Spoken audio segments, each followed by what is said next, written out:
Delhi Capitals আগের ম্যাচে পাঞ্জাব কিংসের বিরুদ্ধে নিজেদের ঘরের মাঠে 264 রান করেছিল, কিন্তু আরসিবির বিরুদ্ধে ম্যাচে তারা মাত্র 75 রানে অল আউট হয়ে গেল। 100 রানও তারা করতে পারলো না।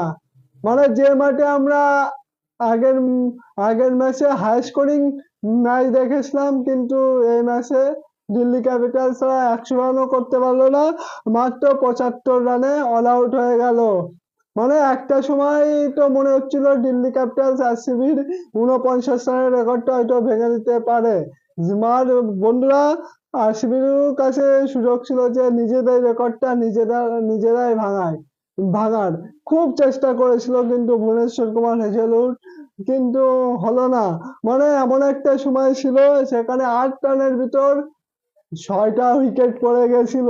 পাওয়ার প্লেতে সব থেকে ভালো বল, মানে সব থেকে লো স্কোরিং কিন্তু এই দিল্লি ক্যাপিটালসেরই, মাত্র 13 রানে 6 উইকেট।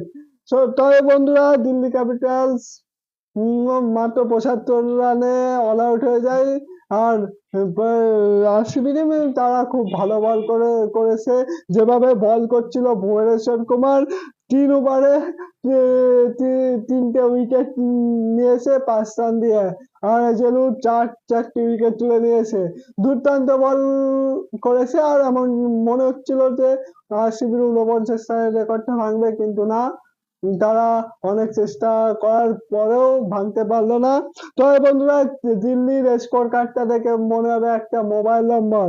যেভাবে তাদের ব্যাটসম্যানরা ধেরিয়েছে না, সত্যি। সাহিল কালকে প্রথম ম্যাচ খেলেছে, ডেবিউ করে 0, কেএল রাহুল 1, নীতিশ 1 রান করে, তারপরে সামির রিজভী 0, স্টাফস 5 রান, অক্ষর প্যাটেল 0, অভিষেক পোরেল 30 রান করে, তারপরে মিলার 19, জেমিসন 12, আর কুলদীপ যাদব 3, আর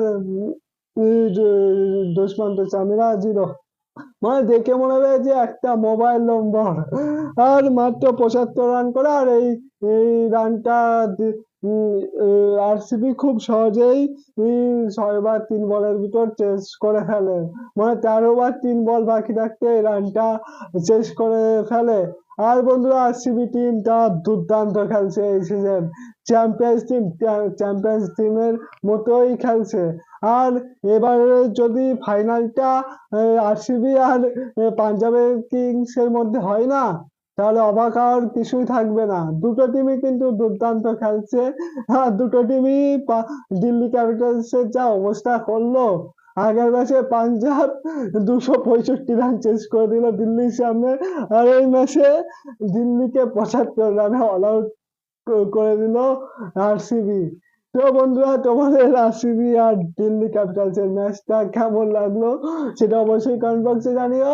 আর ক্রিকেটের সমস্ত আপডেট পেতে হলে আমার ফেসবুক পেজটিকে ফলো করে দিও।